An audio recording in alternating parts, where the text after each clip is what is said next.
away from it. One night around 2 a.m., I woke up to the sound of footsteps on the gravel outside my window. I froze. The footsteps stopped, then resumed, moving toward the shed. I peeked through the blinds, and the light by the back door flicked on, and for just a second, I saw him. A tall man standing beside the shed door. He was wearing what looked like a dirty gray coat. His face was obscured by shadows, and then the light went out. My heart pounded in my chest as I backed away from the window. I woke my parents. My dad grabbed his rifle and went outside, but the man was gone. The footprints were fresh though, right up to the shed.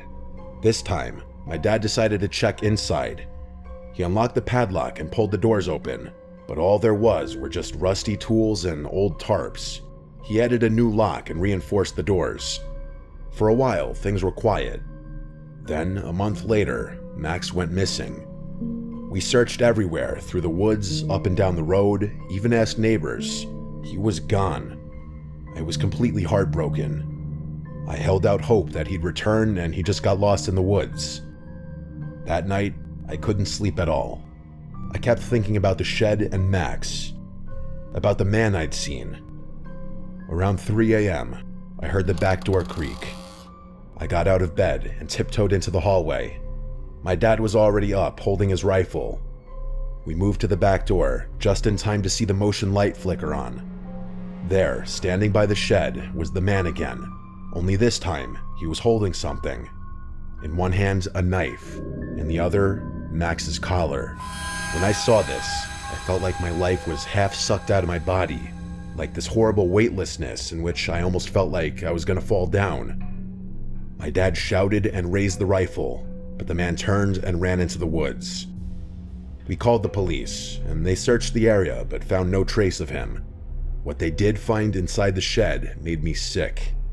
The floor had been cleared. In the dirt, someone had carved symbols, crude, disturbing images. In the corner was a pile of bones, animal bones, hopefully. It got worse.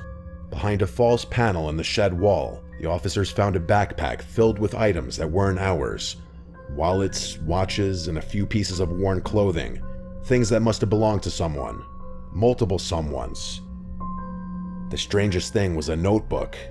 Pages and pages of strange symbols, incoherent rambling and jagged handwriting, and crude drawings of houses, families, and eyes. I believe that this was some kind of message to us, saying he was watching us like he's watched other families. The police took all the items that were found. That night, while packing to leave, I looked out my window one last time to the shed. The police tape fluttered in the breeze, and all was quiet, but just beyond it, maybe 10 feet into the tree line, I saw a person's face, but the moment I blinked, it was gone. I screamed my dad's name in a desperate panic, yelling, "He's back!" My dad stormed into the room and looked out the window, asking where he was. I pointed straight at the shed and saw he was to the left, right by the woods. He ran to grab his rifle again, and this time he ran outside and screamed like a maniac while firing around. You can't imagine the anger and frustration of having to be chased out of your own home by a crazy, dangerous person who likely killed your dog. My dad was letting his frustration out in that moment. I know my dad wanted to kill that man. We moved out days later to a much less remote part of Oregon.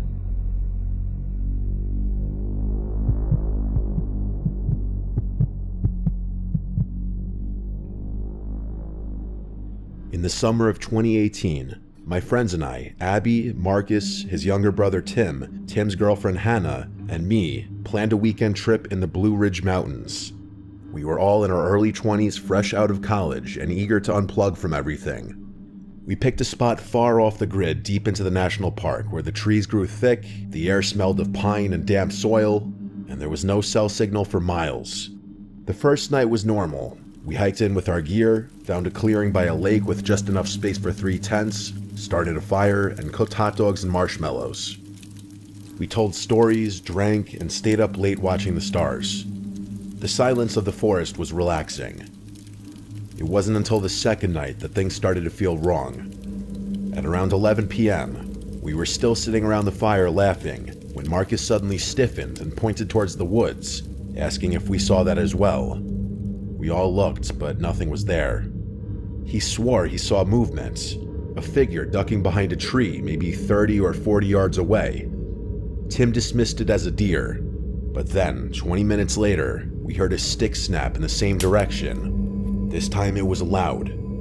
Abby was clearly spooked and said she wanted to go to bed. Everyone agreed to call it a night. We doused the fire, zipped up the tents, and tried to sleep. That night, I woke up to something that still haunts me. Breathing from just outside, probably not even 10 feet from my head. At first, I thought I was still in a half-dream state, but it continued. I was with 4 other people, though. It could have maybe been one of them going outside to pee, but I didn't hear the sound of a stream, just the breathing. The breathing also almost sounded like an older person, someone who was short of breath from smoking too much. I reached for my flashlight, but didn't dare turn it on.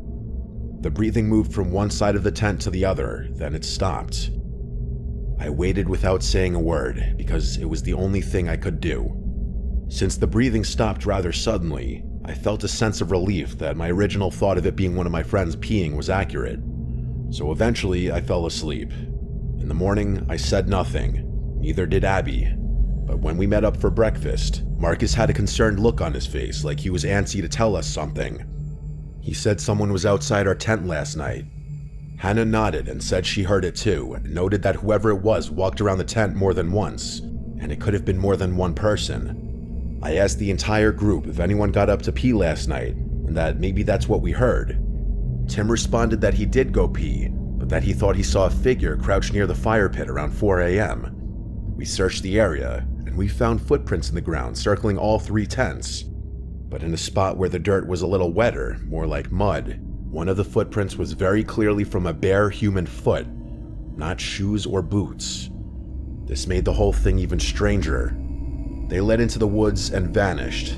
We tried to joke about it, saying maybe it was a crazy hiker or prankster, but it didn't feel like a joke. That night, we stayed up later, talking nervously around a much bigger fire. We kept our flashlights close. Around 2 a.m., we heard that awful sound of the crunching of leaves in the distance, but this time there was a voice. It was a low voice, too quiet to understand, but definitely human. Marcus snapped on his flashlight, and for a split second, we saw who it was. It was a man, fully naked, crouched behind one of the trees nearby. He scrambled back into the trees like an animal that just got exposed. All of us were completely shook. We were too scared to even break off to go into our tents. Staying out in the open with all 5 of us together just felt safer. Hannah suggested packing up and leaving, but Marcus and I said that was a horrible idea. Packing up camp this late and finding our way back to the car would not only be extremely difficult, but also extremely terrifying, worrying that that man was behind us, following us.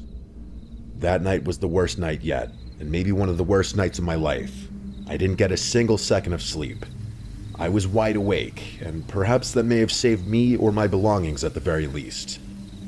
However many hours had passed before I heard the distant sound of a stick snapping or a leaf crunching. I said out loud, "Please let it be a fucking deer," under my breath. A few moments of silence passed before a voice from out in the woods said, "I see you guys." It was not any of my friends. I didn't know if any of my friends were awake and also heard it, but I heard none of them react, so I guess I was too scared to be the only one reacting. What happened next, I never would have expected though. I heard my tent shift ever so slightly, which caused me to shoot up and look at the tent zipper, and it started to slowly move down. I started to scream at the top of my lungs, causing my friends to also start screaming. Whoever was on the other side of my tent took off, I presume, but I can't know for sure. All I know is all of us yelled at each other to communicate through the tents. I zipped the zipper back up fully, and I didn't hear breathing or footsteps again that night. I didn't fall asleep.